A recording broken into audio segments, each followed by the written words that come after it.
اسلامیہ بندگان توحید و عاشقان رسول و آل رسول گدایان دربار بطول مولا آپ سبوں کے جذبہ ایمانی کو زندہ و سلامت رکھے۔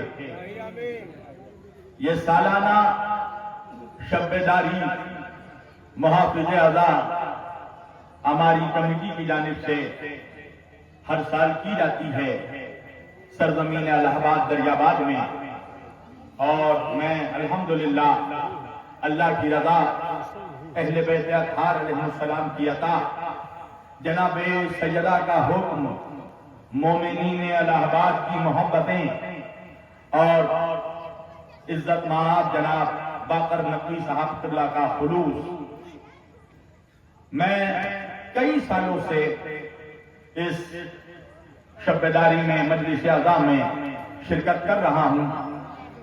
پچھلے سال چونکہ کسی سبب سے مجھے جے پور جانا تھا، اس وجہ سے میں نے معذرت خواہی کی تھی، اور یہ اس سال پھر ہمارے کرم فرما جناب باقر نقوی صاحب کا حکم رہا، اور بلکہ یہ ایک سال پہلے سے ہی وعدہ لے لیتے ہیں۔ یعنی ایسا ہوتا ہے کہ میں 2 مہینے 8 دن میں چاہے کوئی بھی تاریخ بھول جاؤں، مگر 7 ربیع الاول کی دریاباد کی تاریخ نہیں بھولتا، اور اگر بھول جاؤں تو باقر نقوی صاحب بھولنے نہیں دیتے۔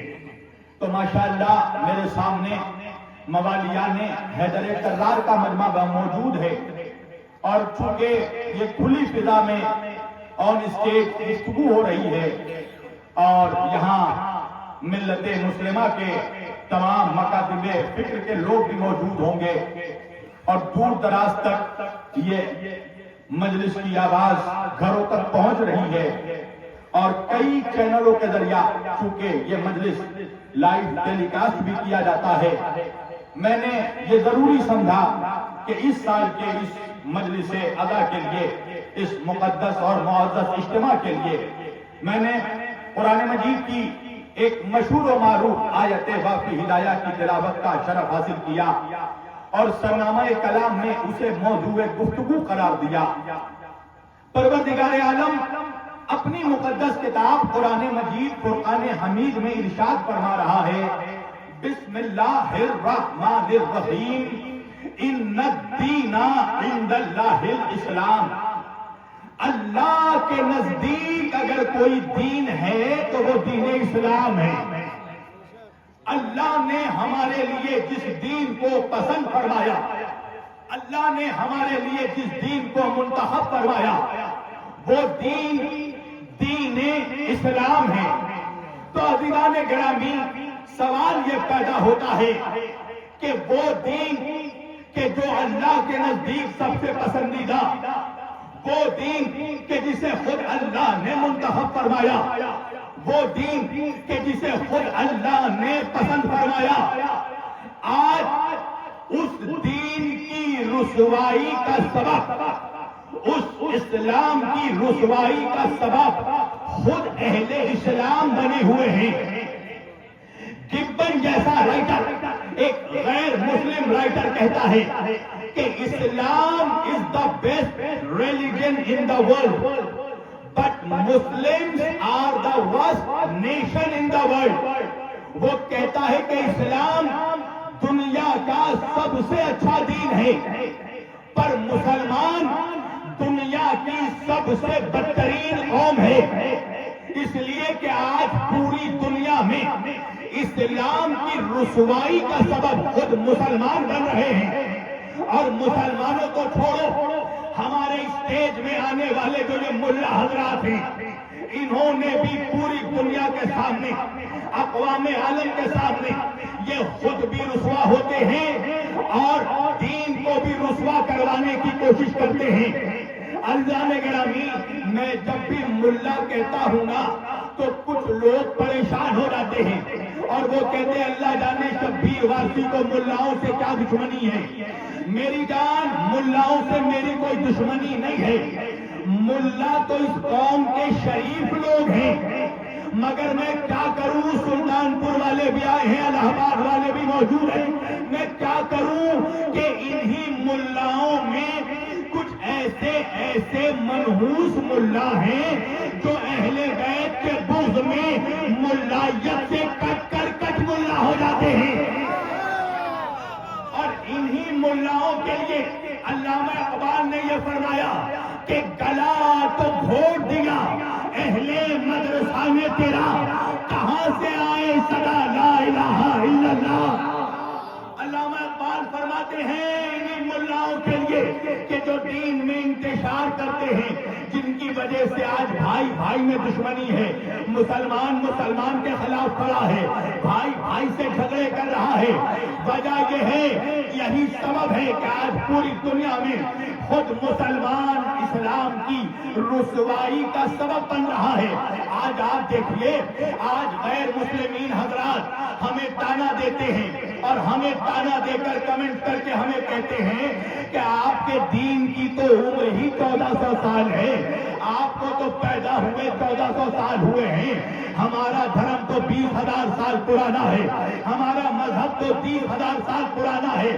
وجہ یہ ہے عزیزان گرامی کہ جس طرح اسٹیجوں سے کٹ ملاؤں نے کئی خرافات پھیلائے ہیں اپنی غیر منطقی گفتگو کے ذریعہ، انہی خرافات میں سے ایک خرافات یہ بھی پھیلایا ہے ملاؤں نے کہ دیکھو اسلام شروع ہوا ہے آخری نبی سے، اسلام کا آغاز آخری نبی سے ہے میری جان۔ حالانکہ اگر قرآن کا مطالعہ کیا ہوتا تو پتا چلتا کہ اسلام آخری نبی سے شروع نہیں ہوا، آخری نبی پر مکمل ہوا ہے۔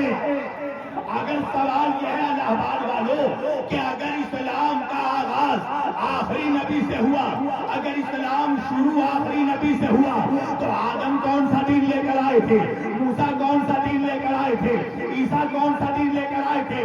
تو پتہ یہ چلا کہ آدم بھی اسلام لے کر آئے تھے، شیس بھی اسلام لے کر آئے تھے، ادریس بھی اسلام لے کر آئے تھے، نوح بھی اسلام لے کر آئے تھے، سام بھی اسلام لے کر آئے تھے، ابراہیم بھی اسلام لے کر آئے تھے، اسحاق بھی اسلام لے کر آئے تھے، اسماعیل بھی اسلام لے کر آئے تھے، یعقوب بھی اسلام لے کر آئے، یوسف بھی اسلام لے کر آئے، یونس بھی اسلام لے کر آئے، یحییٰ بھی اسلام لے کر آئے، زکریا بھی اسلام لے کر آئے، داؤد بھی اسلام لے کر آئے، سلیمان بھی اسلام لے کر آئے، یونس بھی اسلام لے کر آئے، موسیٰ بھی اسلام لے کر آئے، شعیب بھی اسلام لے کر آئے، شمائل بھی اسلام لے کر آئے، ہارون بھی اسلام لے کر آئے، موسیٰ بھی اسلام لے کر آئے، عیسیٰ بھی اسلام لے کر آئے، اور اسی لائے ہوئے اسلام کو اللہ نے اپنے آخری نبی پر مکمل کر دیا، اور اللہ قرآن میں کہنے لگا الیوم اکملت لکم دینکم واتممت علیکم نعمتی ورضیت لکم الاسلام دینا۔ اے میرے مصطفیٰ، اے میرے حبیب، اے میرے محمد، ہم نے آپ پر دین مکمل کر دیا، ہم نے آپ پر نعمتیں تمام کر دی، ورضیت لکم الاسلام دینا، اور اللہ آج دین اسلام سے راضی ہو گیا۔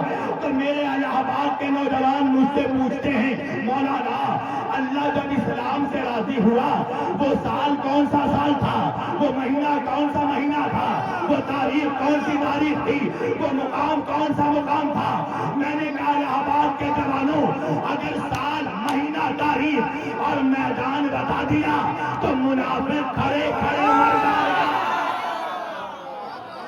بھائی میرے جوانوں کو حق ہے کہ وہ مجھ سے پوچھے کہ مولانا اللہ جب اسلام سے راضی ہوا تو سال کون سا سال تھا، مہینہ کون سا مہینہ تھا، تاریخ کون سی تاریخ تھی، میدان کون سا میدان تھا؟ تو میری جان سال، مہینہ، تاریخ، میدان، مقام بتانا میرا کام، کیسے سننا ہے یہ دریاباد کا کام۔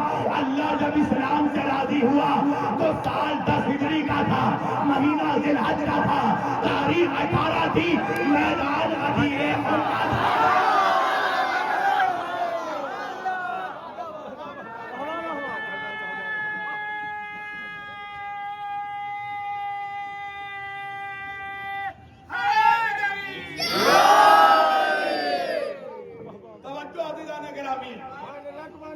سال 10 ہجری کا تھا، مہینہ ذی الحج کا تھا، تاریخ 18 تھی، میدان غدیر خم کا تھا۔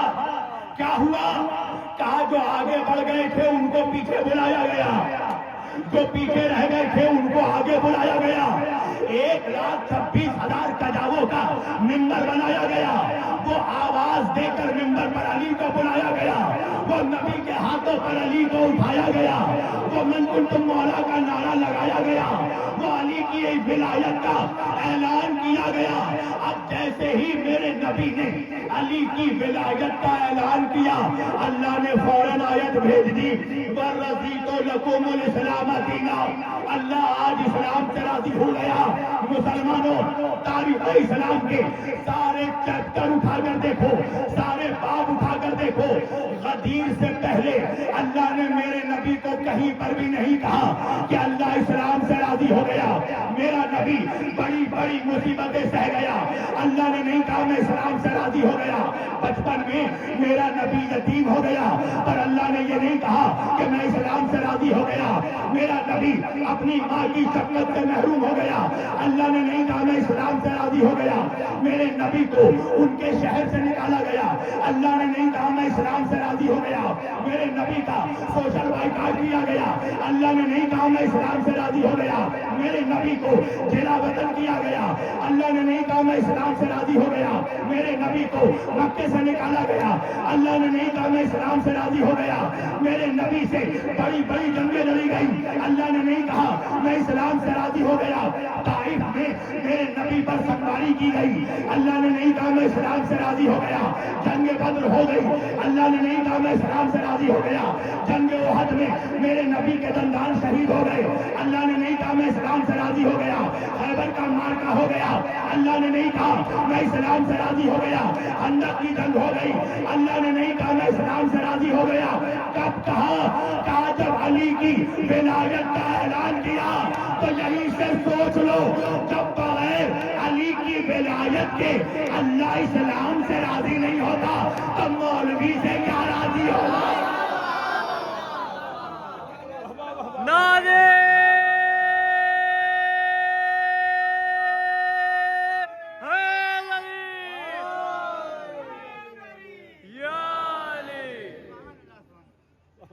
بلند ترین صلوات بھی پڑھیے محمد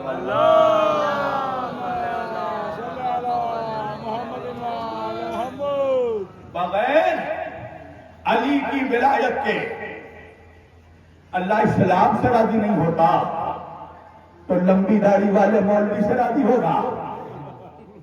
اسلام سے خدا راضی تب ہوا جب علی کی ولایت کا اعلان ہوا۔ اللہ کہہ رہا وَرَضِيتُ لَكُمُ الْإِسْلَامَ دِينًا، اللہ آج اسلام سے راضی ہوا۔ تو ایک بات بتاؤ مسلمانوں، اللہ نے دین بھیجا ایک، شریعت ایک، اسلام ایک، کعبہ ایک، قرآن ایک، رسول ایک، اللہ خود ایک۔ تو جب سب کچھ ایک تو فرقے کیسے ہو گئے انیک؟ علامہ اقبال کو کہنا پڑا منفرد ایک ہے، منفرد ایک ہے، میں آپ کے سامنے موجود ہوں، منفرد ایک ہے، اس قوم کی نقصان بھی ایک، حرم پاک بھی، اللہ بھی، قرآن بھی ایک ہی سب کا نبی، دین بھی، ایمان بھی ایک۔ کیا بڑی بات تھی ہوتے تو مسلمان بھی ایک؟ کیا بڑی بات تھی ہوتے تو مسلمان بھی ایک؟ فرقہ بندی ہے کہیں اور کئی ذاتیں ہیں، کیا زمانے میں پنپنے کی یہی باتیں ہیں؟ علامہ اقبال کہتے ہیں نبی ایک، خدا ایک، رسول ایک، شریعت ایک، قانون ایک، احکام ایک، اسلام ایک، کتاب ایک، قبلہ ایک، کعبہ ایک۔ تو بھائی فرقے کیسے ہو گئے انیک؟ اور یہ میرا کہنا نہیں ہے، 1400 سال پہلے خود میرے نبی نے یہ فرما دیا تھا، 77 امت و 70 فرقۃ کلہم فی النار الا ملۃ واحدہ۔ میرے سنی بھائیوں کے نزدیک قرآن کے بعد 6 کتابیں، کتب ستہ سب سے افضل ہے۔ اس کتب ستہ میں یہ حدیث موجود ہے کیا فرمایا میرے نبی نے؟ میرے نبی نے فرمایا کہ میرے بعد میری امت 77 امت 73 میرے بعد میری امت 73 فرقوں میں بڑھ جائے گی. کتنے فرقوں میں؟ 73. آج وہ حقیقت ہوا ہے کہ نہیں؟ مسلمان آج کے دور میں 73 فرقوں میں بڑھ چکا ہے. میرے نبی فرماتے ہیں فرقتن کلہم فی النار، سارے کے سارے فرقے سب کے سب جہنم میں جائیں گے. دیکھو ایک بہت بڑا جھوٹ بولتا ہے ملا ہمارے اسٹیجوں سے. کیا کہتا ہے؟ ساری امت جنتی. یہ جھوٹ ہے. ملا کہہ رہا ہے ساری امت جنتی، رسول اللہ کہہ رہا ہے ساری امت جہنمی. اب تم ہی بتاؤ جوانوں، میں کٹ ملا کی مانوں یا رسول اللہ کی مانوں؟ حضور کہہ رہے ہیں میری امت کے 73 فرقے میں فرقتن کلہم فی النار، سارے کے سارے فرقے یعنی 72 جہنم میں جائیں گے. الا ملتن واحدہ، سوائے ایک فرقے کے جو نجات پائے گا. یعنی کہ نبی یہ فرما رہے ہیں کہ 73 میں 72 جہنم میں جائیں گے، ایک جنت میں جائے گا. تو دریاباد والے مجھ سے پوچھتے ہیں مولانا وہ ایک کون ہے جو جنت میں جائے گا؟ میں نے کہا میری جان یہ تو نہیں بتاؤں گا کہ وہ ایک کون ہے جو جنت میں جائیں گے، مگر یہ ضرور بتاؤں گا کہ وہ 72 کون ہے جو جہنم میں جائیں گے. دریاباد والوں وہ 72 جو جہنم میں جائیں گے وہ ہوں گے جن کو 72 کی معرفت نہیں ہوگی. وہ 72 جو جہنم میں جائیں گے، ایک بات تو طے ہے کہ ان کا رشتہ 72 کے ساتھ نہیں ہوگا. پھر بطن کلہم فی النار، نبی کہہ رہے ہیں 72 جہنم میں جائیں گے. الا ملتن واحدہ، ایک نجات پائے گا، ایک جنت میں جائے گا. تو سوال یہ ہے غلام عباس بھائی ماشاءاللہ ہندوستان کا ایک بہت بڑا نام ہے نوخانی کی دنیا میں، بھائی مجھے یہ بتائیے کہ ایک جنت میں جائے گا 72 جہنم میں جائیں گے، تو اس ایک فرقے میں ایسا کون سا سرخاب کا پر لگا ہوگا کہ وہ ایک فرقہ جنت میں جائے گا؟ 72 کی کیا خطا ہوگی کہ 72 جہنم میں جائیں گے؟ اس ایک فرقے کے پاس ایسی کون سی اسپیشل کوالٹی ہوگی، کون سا ایسا مخصوص خاص عمل ہوگا جو اس ایک فرقے کو جنت میں لے جائے گا؟ تو بھائی مولوی صاحب وہی پرانی بانسری بجاتے ہیں، بڑے جنتی بڑے نمازی ہوں گے. اچھا ایک بات بتاؤ، دیکھو ہم نماز کے منکر نہیں ہیں، میرا یہ جملہ یاد رکھنا دریاباد میں وہ حسینی ہی نہیں ہے جو بے نمازی ہو، اس کو خود کو حسینی کہنے کا حق نہیں جو بے نمازی ہو. مگر پھر کہوں گا کہ نماز جنت کی گارنٹی نہیں ہے. اگر صرف سجدوں سے جنت مل جاتی تو مولوی سے پہلے ابلیس جنت چلا جاتا. اس سے زیادہ سجدے کس نے کیے؟ اور سوال یہ ہے کہ اگر نماز جنت میں لے جاتی تو سارے فرقے والوں کو جنت جانا چاہیے، اس لیے کہ نماز سب پڑھتے ہیں، یہ الگ بات ہے کہ کیسے پڑھتے ہیں. اچھا تعجب کی بات ہے نا، آج تک بیچارہ مسلمان یہ فیصلہ ہی نہیں کر پایا کہ نبی نماز کیسے پڑھتے تھے. آپ کو معلوم ہے جوانوں، آثار قدیمہ والے جو ہیں، انڈس سویلائزیشن والے جو غاروں کی کھدائی کرتے ہیں، غاروں میں کھوج کرتے ہیں، تو یمن کے غاروں میں کھوج کرتے کرتے آثار قدیمہ والوں کو ایک تانبے کا برتن ملا. اس تانبے کے برتن پر ریسرچ کر کے آثار قدیمہ والوں نے یہ بتا دیا کہ یہ برتن 6000 سال پرانا ہے، اور یہ بھی بتا دیا کہ کس کون سے قبیلے والے اس برتن کا استعمال کرتے تھے، اور اس قبیلے کی تہذیب کیا تھی، وہ قبیلے والے کھاتے تھے کیسے، پیتے تھے کیسے، سوتے تھے کیسے، جاگتے تھے کیسے، شکار کیسے کرتے تھے، سب کچھ بتا دیا رپورٹ میں۔ تعجب کی بات ہے نا جوانوں، ایک تانبے کا برتن دیکھ کر آثار قدیمہ والے 6000 سال پرانی تہذیب بتا دیتے ہیں، اور قرآن کی آیتیں دیکھ کر مولوی یہی نہیں بتا سکا کہ نبی یہاں ہاتھ باندھتے تھے، یہاں ہاتھ باندھتے تھے، یا کھول کر پڑھتے تھے۔ تعجب کی بات ہے کہ مسلمان قرآن رہتے ہوئے، آپ جائیں کیلکولیشن کریں، میرا چیلنج ہے، مسلمانوں نے اپنے رسول کو کم از کم 15,000 مرتبہ 15,000 ٹائمز مسلمانوں نے کم از کم میرے نبی کو نماز پڑھتے دیکھا ہے۔ تو جس قوم نے 15,000 مرتبہ اپنے رسول کو نماز پڑھتے دیکھا، آج وہ قوم بحث کر رہی ہے کہ نبی نماز کیسے پڑھتے تھے۔ تعجب کی بات ہے۔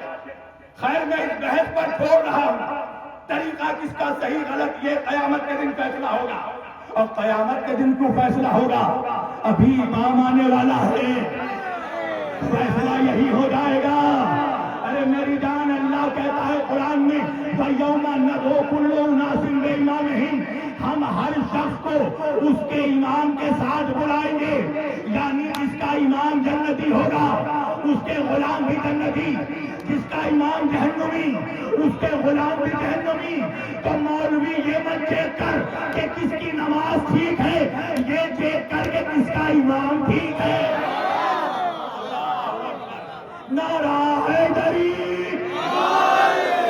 بہت بڑا جملہ کہا میں نے آج کی مجلس کا، یہ مت چیک کرو کہ کس کی نماز ٹھیک، یہ چیک کرو کہ کس کا امام ٹھیک۔ نماز سب پڑھتے ہیں، کوئی ہاتھ کھول کے پڑھ رہا ہے، کوئی ہاتھ باندھ کے پڑھ رہا ہے۔ امام خمینی کہتے ہیں مسلمان آج ہاتھ کھولنے اور ہاتھ بند کرنے میں جھگڑے کر رہا ہے، اور دشمن تمہارے ہاتھ کھٹنے کی تیاری کر رہا ہے۔ تو بھائی ہاتھ ہوگا تو باندھو گے، ہاتھ ہوگا تو کھولو گے، جب ہاتھ ہی نہ ہوگا تو نہ باندھو گے نہ کھولو گے۔ سوال یہ نہیں ہے کہ کس کی نماز صحیح، سوال یہ ہے کہ نماز سب پڑھتے ہیں۔ تو اگر نماز جنت لے جاتی تو سارے فرقے والوں کو جنت جانا چاہیے نا۔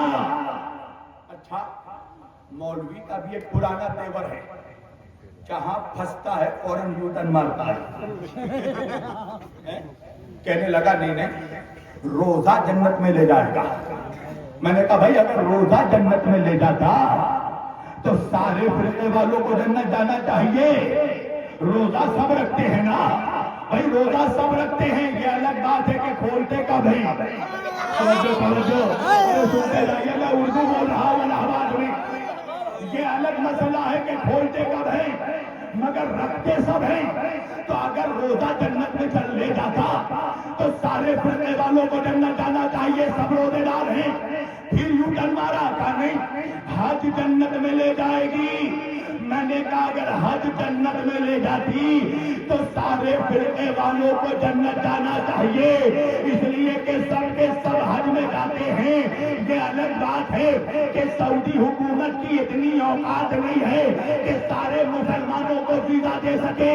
40 لاکھ میں ان کی حالت خراب ہو جاتی ہے، انتظام نہیں کر پاتے ہیں، کوئی بھوکا مر رہا ہے، کوئی پیاسا زمینوں پر پڑا ہے۔ عزیزان گرامی، میں ایک طرف کعبے کو دیکھتا ہوں، ایک طرف کربلا کو دیکھتا ہوں۔ بھائی کعبے میں 40 لاکھ میں حکومت کی حالت خراب ہو رہی ہے، کربلا میں 40 میں حسین ہر سال 5 کروڑ زائرین کو بلا رہے ہیں، نہ کوئی بھوکا مرتا ہے نہ کوئی پیاسا مرتا ہے۔ ارے کربلا میں پانی کا بوتل بلیک میں نہیں بیچا جاتا، بلیک میں نہیں بیچا جاتا۔ اسی لیے کسی نے کہا نا کہ حرم کا کرب و بلا سے مقابلہ کیسا، وہاں غلاف یہاں سر چڑھائے جاتے ہیں۔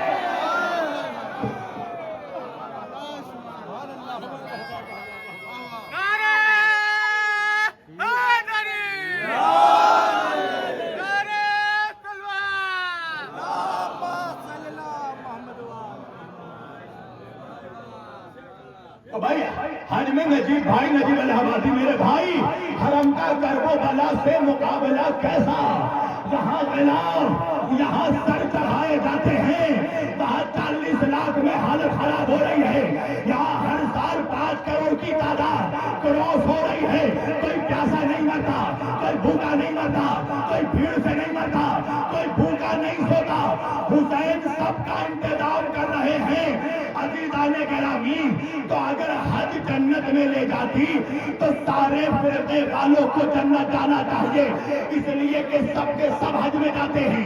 اگر زکوٰۃ جنت میں لے جاتی تو سارے فرقے والوں کو جنت جانا چاہیے، اس لیے کہ سب زکوٰۃ دیتے ہیں۔ یہ الگ بات ہے کہ حقداروں کو دیتے ہیں یا نہیں دیتے ہیں، یہ الگ بات ہے کہ آج مسلمانوں کا زکوٰۃ کا پیسہ یہ ملا چندے کے نام پر لوٹ لیتا ہے۔ ایک بات کہہ رہا ہوں میں، اگر 1400 سالوں سے دیکھو زکوٰۃ حق ہے غریبوں کا، زکوٰۃ حق ہے یتیموں کا، زکوٰۃ حق ہے مسکینوں کا، زکوٰۃ حق ہے محتاجوں کا، کسی حدیث میں نہیں لکھا کہ محلے کے ملا کو زکوٰۃ کی رقم دے دو۔ اگر زکوٰۃ کی رقم 1400 سال سے حقداروں کو ملا ہوتا تو آج مسلمانوں میں کوئی غریب نہ ہوتا۔ بہت بڑی بات میں نے کہہ دی، اپنے گھروں میں سوچنا، زکوٰۃ سب دیتے ہیں، اگر زکوٰۃ جنت لے جاتی تو سارے فرقے والوں کو جنت جانا چاہیے۔ تو پتہ یہ چلا کہ عزیزان گرامی، کوئی ایک ایسا خاص عمل ہے جو ایک ہی فرقہ انجام دیتا ہے، دوسرے فرقے والے انجام نہیں دیتے۔ نماز سب پڑھتے ہیں، روزہ سب رکھتے ہیں، حج میں سب جاتے ہیں، مگر جو عمل جنت لے جائے گی وہ کوئی ایک فرقہ انجام دیتا ہے۔ تو پتہ کیسے چلے وہ ایک فرقہ کون سا ہے؟ پتہ چلتا ہے محرم میں۔ ارے سجدے سب کرتے ہیں، حسین کا علم سب نہیں اٹھاتے، تازیہ سب نہیں اٹھاتے۔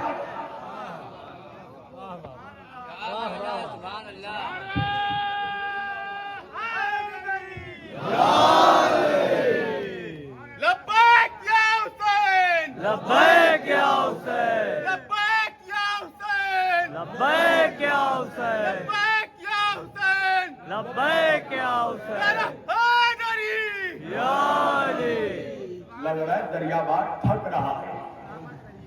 باقر بھائی، آپ کا مجمع تھک رہا ہے، تو کیا میں تقریر سمیٹ دوں، چھوڑوں یا پڑھوں؟ بتاؤ۔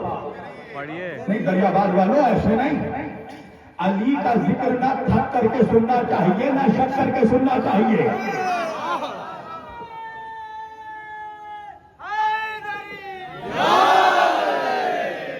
آپ ابھی سے تھک رہے ہیں، میری گاڑی کو ابھی دھیرے دھیرے پک اپ میں آ رہی ہے، آپ تھک رہے ہیں۔ عزیزان گرامی، ایک کوئی خاص عمل ہے جو وہ ایک فرقہ انجام دیتا ہے، دوسرے فرقے والے انجام نہیں دیتے۔ پتہ کیسے چلے؟ پتہ محرم میں چل جاتا ہے۔ نماز سب پڑھ رہے ہیں، حسین کا تازیہ سب نہیں اٹھاتے، عباس کا علم سب نہیں اٹھاتے۔ ہوتا ہے کبھی اپنوں کو بھی اپنوں پر شک ہوتا ہے۔ میں دیکھ رہا ہوں کچھ لوگ سن کر سن ہو جا رہے ہیں۔ مولانا اتنی آسانی سے آپ نے سارے عزاداروں کو جنتی کہہ دیا، تو کیا جہنمی کہہ دوں؟ نہیں، پرابلم ہے کچھ؟ نہیں۔ ارے میری جان، ہمارا یہ دعویٰ ہی نہیں، کوئی بھی ایک عزادار نہیں ہے جو اس وقت اسٹیج میں کھڑا ہو کر یہ کہے کہ ہمارا یہ دعویٰ ہے کہ ہم جنتی ہیں۔ ہم نہیں کہتے کہ ہم جنتی ہیں، یہ فاطمہ کا وعدہ ہے۔ آئے آئے، نہیں پہنچے آپ۔ بھائی جب ہم شب معراج کا واقعہ بیان کرتے ہیں تو منافق پریشان ہو کر کہتا ہے نا یہ کیسی بات ہے، پلک جھپکی اور اٹھی اور جھپکی، چشمے زدن میں نبی ساتوں آسمان پر گئے، سدرۃ المنتہا پر بھی گئے، عرش پر بھی گئے، جنت و کوثر کی سیر بھی کر لی، سارے انبیاء کی امامت بھی فرما لی، حجاب نور پر بھی گئے، زمین پر بھی آ گئے، تکیہ گرم رہا، بستر نرم رہا، زنجیریں در ہلتی رہی، یہ کیسے ہو گیا کہ پلک جھپکتے میرا نبی گیا بھی آ بھی گیا؟ ارے میری جان جا کر قرآن پڑھ، میرے نبی نے نہیں کہا کہ میں گیا، اللہ قرآن میں کہہ رہا ہے سبحان الذی، میں لے گیا، میں لے گیا، جا کر پڑھ، ہم نے نہیں کہا کہ ہم جنت جائیں گے، فاطمہ کا وعدہ ہے میں عزاداروں کو جنت لے جاؤں گا۔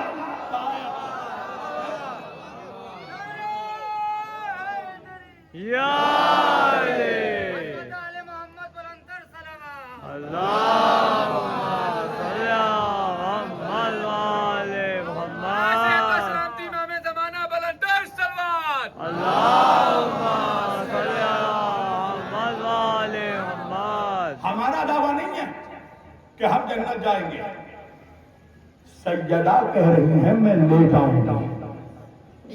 اب کس میں قیامت کے دن اتنی طاقت ہے کہ فاطمہ جسے لے جائے اسے روک دے؟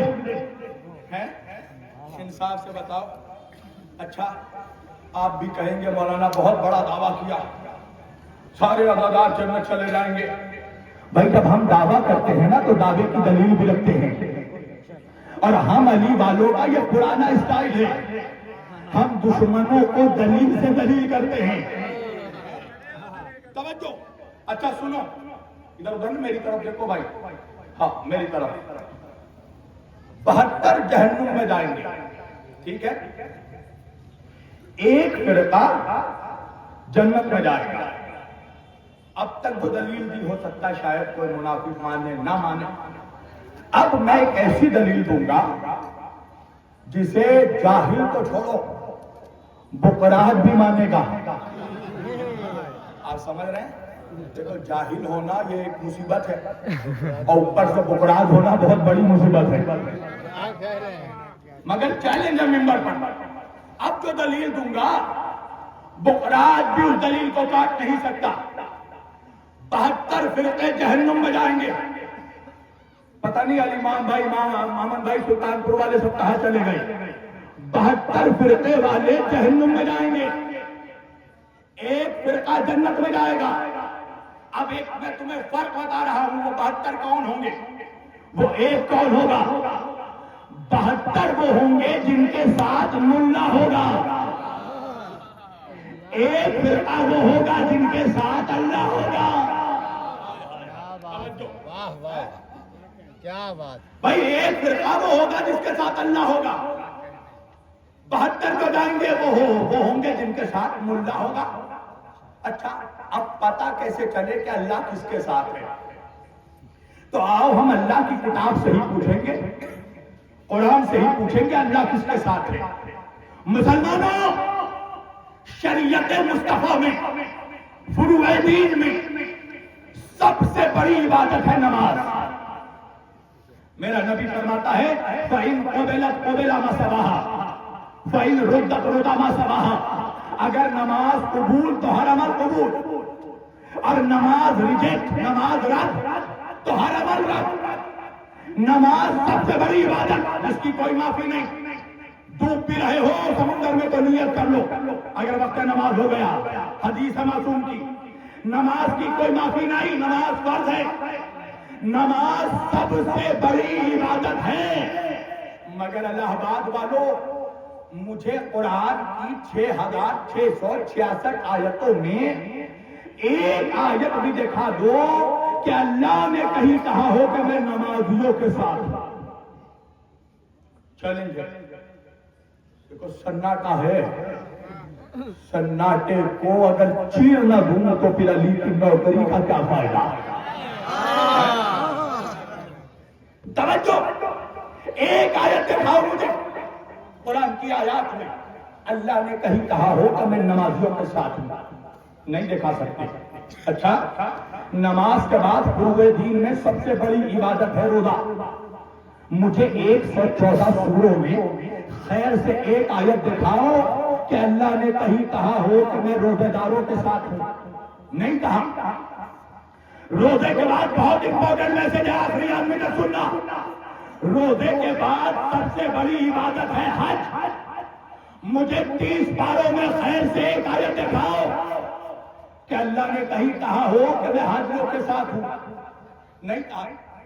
میں نے کہا میرے مالک تو نے یہ نہیں کہا کہ میں نمازیوں کے ساتھ, تو نے یہ بھی نہیں کہا میں روزہ داروں کے ساتھ, تو نے یہ بھی نہیں کہا کہ میں حاجیوں کے ساتھ ہوں. کم از کم اتنا کہہ دیتا کہ میں مولویوں کے ساتھ ہوں. سارے مولوی خوش ہو جاتے. مگر اللہ نے قرآن میں کہیں نہیں کہا کہ میں مولویوں کے ساتھ ہوں. اللہ نے قرآن میں کہیں نہیں کہا کہ میں مفتیوں کے ساتھ ہوں. اللہ نے قرآن میں کہیں نہیں کہا کہ میں روزہ داروں کے ساتھ ہوں. اللہ نے قرآن میں کہیں نہیں کہا کہ میں نمازیوں کے ساتھ ہوں. وجہ کیا ہے جوانوں؟ اگر اللہ قرآن میں یہ کہہ دیتا کہ میں نمازیوں کے ساتھ ہوں تو 1400 سال کے بعد بھی آج یہ مسلمان فیصلہ نہیں کر پاتا کہ کربلا میں اللہ کس کے ساتھ تھا. اس لیے کہ نمازی حسین کے لشکر میں بھی, نمازی یزید کے لشکر میں بھی, روزے دار حسین کی فوج میں بھی, روزے دار یزید کے فوج میں بھی, حاجی یہاں بھی, حاجی وہاں بھی, زکاتی یہاں بھی, زکاتی وہاں بھی. اللہ نے پالیسی میکنگ جملہ کہا قرآن میں. اللہ نے کہا ان اللہ مع الصابرین. پالیسی میکنگ جملہ کہا اللہ نے قرآن میں. سلام ہو آپ کی خاموشی پر بھی. واہ واہ واہ. اللہ جانے آپ کیسے خاموش کھڑے ہو جاتے ہیں ایسے جملوں پر. اللہ کہہ رہا ہے ان اللہ مع الصابرین. کیا بات ہے بھائی. میں صبر کرنے والوں کے ساتھ ہوں. میں نے کہا نا بکرات سے بکرات مسلمان بھی ہو, اس سے پوچھو تو وہ بھی کہے گا کربلا میں یزیدی جبر کرنے والے تھے, حسینی صبر کرنے والے تھے. یعنی کہ مجھے کہنے دو کہ اللہ قرآن میں یہ کہہ رہا ہے میں حسینیوں کے ساتھ ہوں. بے شک بے شک. اللہ کہہ رہا میں ان نمازیوں کے ساتھ ہوں جو حسین کی صف میں نماز ادا کرتے ہیں. میں ان سجدہ کرنے والوں کے ساتھ ہوں جن کے دلوں میں عشق حسین ہے. پتہ یہ چلا, میں نے کہا نا ابھی چیروں گا سناٹے کو. پتہ یہ چلا اللہ کے نزدیک معیار سجدے نہیں حسین ہے. اور ابھی تم ہی بولو گے میرے ساتھ. بس آج کی تقریر کا آخری جملہ دے رہا ہوں. چیر جائے گا انشاءاللہ یہ مجمع, اور رگوں میں حسینی خون ہے تو بولے گا ضرور ایک ایک حسینی. یہ بتاؤ جاہل بزرگ سارے مسلمانوں سے یہ سوال ہے,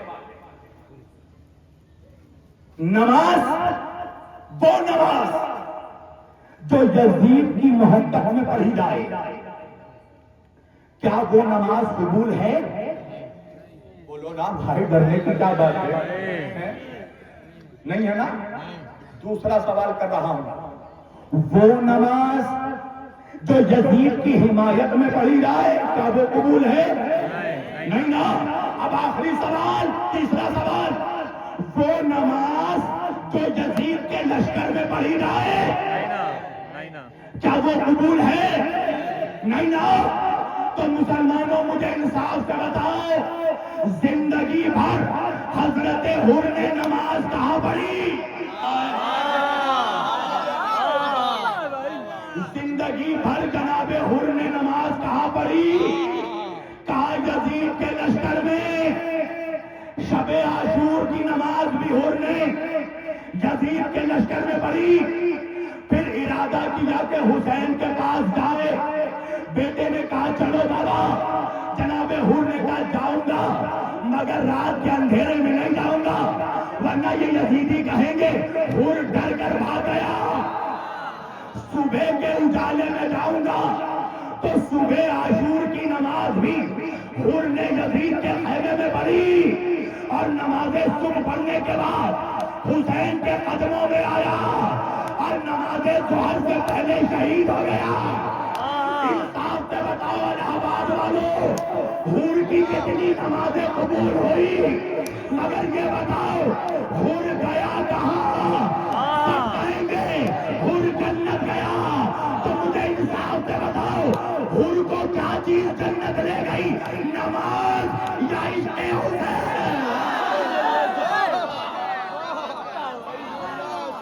نعرے حیدری، نعرے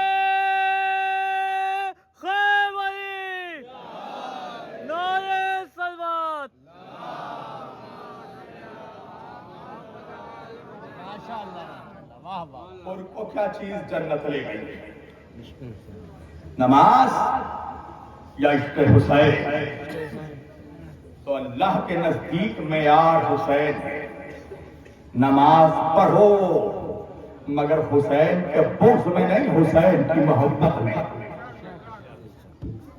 سجدے کرو مگر علی کے بغض میں نہیں، علی کی وفاداری میں. پھر تو سجدے سجدے ہیں ورنہ ٹکر ہے.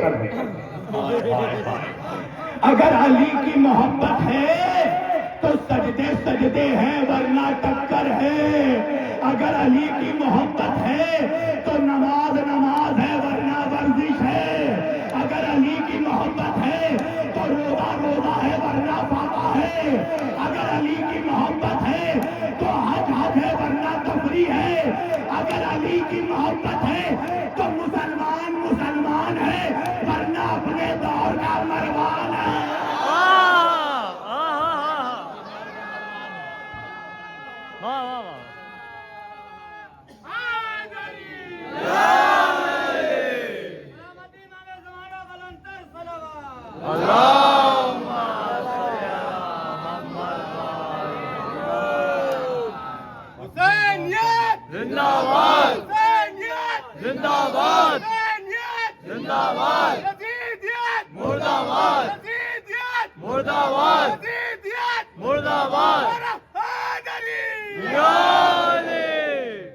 سمیٹ دی میں نے گفتگو.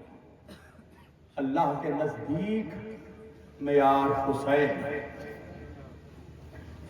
اگر معیار فقط عبادت ہوتی تو اللہ کچھ اور جملے کہتا، مگر اللہ نے کہا کہ میں ہر شخص کو اس کے امام کے ساتھ بلاؤں گا. قیامت کے دن یہ دیکھا جائے گا کون کس کے ساتھ آ رہا ہے. ہاں دادارو، قیامت کربلا کے وقت اور کربلا کے میدان میں اور واقعہ کربلا کے بعد مسلمانوں کو یہ فیصلہ کر لینا چاہیے تھا کہ اب کربلا کے بعد ہمیں کس کے ساتھ رہنا ہے، حسین کے ساتھ یا یزید کے ساتھ.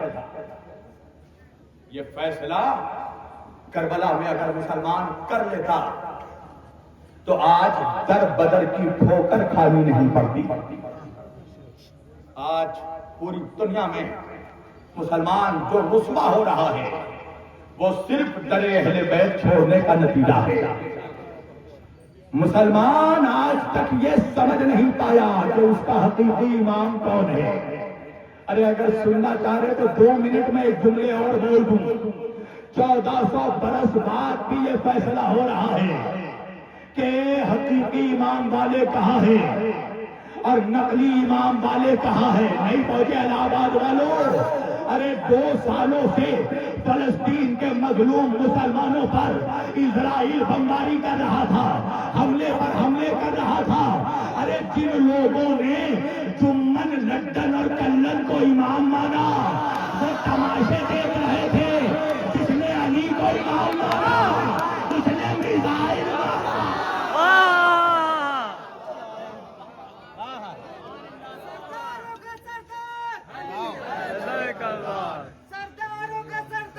علی حیدر کرار، سرداروں کا سردار، علی حیدر کرار، کہے میسم تمار، علی حیدر کرار، کہے میسم تمار، علی حیدر کرار، کرے جس سے خدا پیار، علی حیدر کرار، کرے جس سے خدا علی حیدر کرار ہے جو عرض کا زوار علی حیدر کرار ہے جو عرض کا زوار علی حیدر کرار نعرہ حیدری یا علی میں اپنے تمام شیعہ سنی سارے بھائیوں کو کہوں گا، اس میں کوئی جھگڑے کی بات نہیں ہے۔ آج حق اور باطل کلیئر ہو گیا۔ اگر آج کے دور میں بھی کوئی مسلمان یہ سمجھ نہ سکے کہ حق کہاں ہے باطل کہاں ہے تو اسے چاہیے کہ چہرے سے اپنی آنکھیں کھرچ کر پھینک دے۔ مولا علی نے 1400 سال پہلے کہا تھا کہ اگر کوئی ایسا زمانہ آ جائے کہ حق کا پہچاننا مشکل ہو جائے تو پھر یہ دیکھنا کہ ساری باطل طاقتیں کس کے خلاف کھڑی ہیں۔ تو آج ہم نے دیکھ لیا نا، امریکہ ایک طرف کھڑا ہے، اسرائیل ایک طرف کھڑا ہے، جرمنی ایک طرف کھڑا ہے، آسٹریلیا ایک طرف کھڑا ہے، برطانیہ ایک طرف کھڑا ہے، اکیلا ایران ایک طرف کھڑا ہے۔ ارے الہ آباد والوں، آپ کو کربلا کا منظر یاد آیا کہ نہیں؟ عمر سعد ایک طرف کھڑا ہے، شمر ایک طرف کھڑا ہے، خولی ایک طرف کھڑا ہے، ہرملا ایک طرف کھڑا ہے، اکیلا حسین ایک طرف کھڑا ہے۔ آج دنیا نے دیکھ لیا کہ عمر سعد کی اولادیں ایک طرف کھڑی ہیں اور حسین کی اولاد خامنائی اکیلا ایک طرف کھڑا ہے۔ آج دیکھ لیا دنیا نے، ایران تنہا ایک طرف کھڑا ہے۔ کہاں سے یہ طاقت ملی ایران کو؟ بڑے بڑے تیل کے کنویں جن کے پاس ہے وہ کنویں میں چھپے ہوئے ہیں۔ ایران میدان میں ہے۔ بھائی ایک بات بتاؤ، 2 سالوں سے فلسطین میں جتنے مسلمان مرے، بلکہ میں مرے نہیں، شہید ہوئے، جتنے مسلمان شہید ہوئے، بچے عورتیں بوڑھے سب کے سب 2 سال میں جتنے شہید ہوئے، اچھا جو بمباری سے بچ گئے وہ بھوک سے شہید ہو رہے ہیں، پیاس سے مر رہے ہیں۔ تو 2 سالوں سے جتنے مسلمان مرے شہید ہوئے ان میں سے ایک بھی شیعہ نہیں ہے۔ بھائی تم پہنچتے ہی نہیں، میں جہاں پہنچانا چاہتا ہوں۔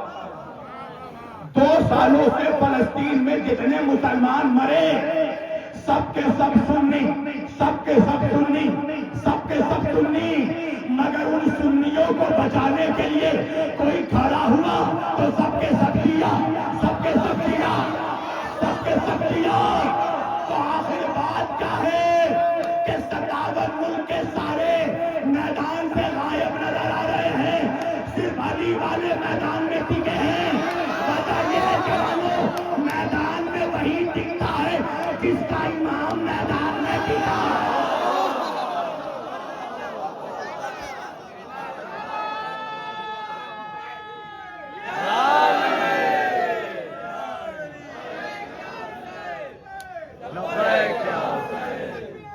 اللہ اکبر یا رسول اللہ یا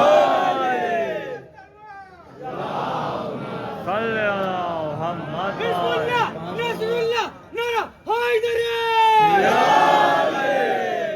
آج میدان میں صرف شیعہ نے علی نظر آ رہے ہیں۔ ہم سینہ چوڑا کر کے کہتے ہیں ہم علی کے شیعہ ہیں، صرف ہم میدان میں نظر آ رہے ہیں، ورنہ کہاں ہیں وہ لوگ جو اسٹیج میں ٹناٹن کہتے ہیں؟ آج فلسطین میں کوئی ٹناٹن نظر نہیں آتا۔ آج فلسطین میں صرف علی کے شیعہ کھڑے ہیں، فلسطین کی حمایت میں، چاہے حوثی ہوں چاہے ایران ہوں۔ بس سمیٹ دی میں نے گفتگو۔ یہ حوصلہ ہمیں کہاں سے ملا؟ یہ ہمت ہمیں کہاں سے ملی؟ یہ ہمت ہمیں کربلا سے ملی ہے، یہ حوصلہ ہمیں کربلا سے ملا ہے، یہ عزم ہمیں شہیدوں سے ملا ہے۔ آج یہ قوم ڈرتی نہیں ہے، دنیا نے دیکھ لیا 12